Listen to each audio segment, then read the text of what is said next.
Premier concept de type démocratique, concept de liberté.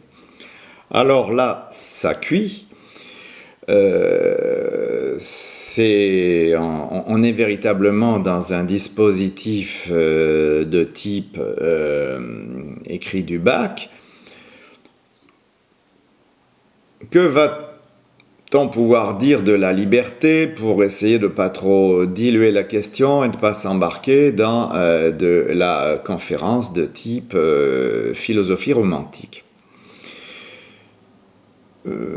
La liberté s'arrête ou commence, etc.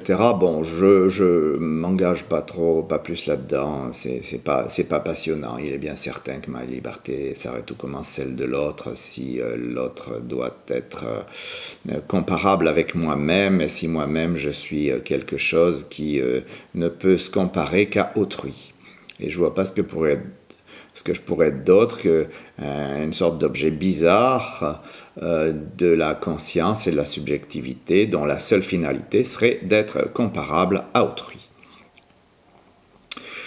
L'antinomie donc de cette liberté, je l'ai dit en introduction, ça sera bien entendu tout ce qu'il en est des rapports d'aliénation.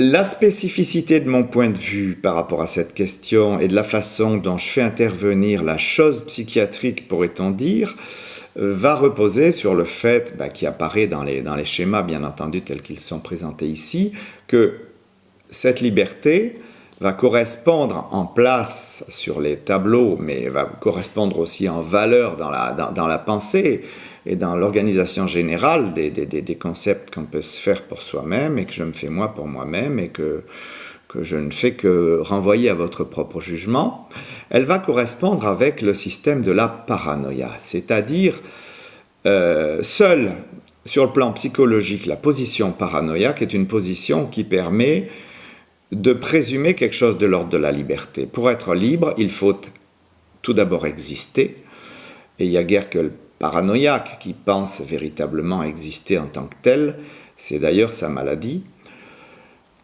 Et en tant qu'il pense exister, eh bien, il se pose comme liberté, au sens où Kant disait une liberté ici ou là, pense, propose, agit, fait quelque chose, au sens où Kant, au fond, substantivait la liberté, et c'est d'ailleurs une très belle pratique de l'usage grammairien de la langue qu'il nous donnait par ce fait. Encore que je ne sois pas très au fait des questions de la traduction à partir de l'allemand, toute personne compétente sera bien entendu bienvenue à m'en dire plus long.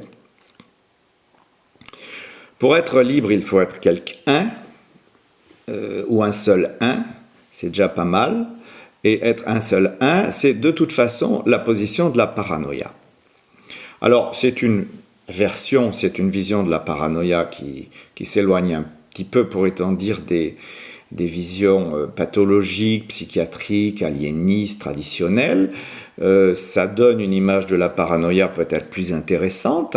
Si le paranoïaque est un homme libre, eh bien ça donne du champ, ça lui donne aussi une certaine aura qu'il avait déjà dès le départ dans une certaine mesure. À ce sujet, on peut penser à l'aphorisme de Lacan, le fou, c'est l'homme libre. Donc, ça colle pour ce qui concerne ma paranoïa, mais ça colle moins pour ce qu'il en est du pôle, on pourrait dire du pôle schizophrénique de l'autre côté. Est-ce que si le paranoïaque est un homme libre, est-ce qu'on peut dire pour autant que le schizophrène est un homme libre?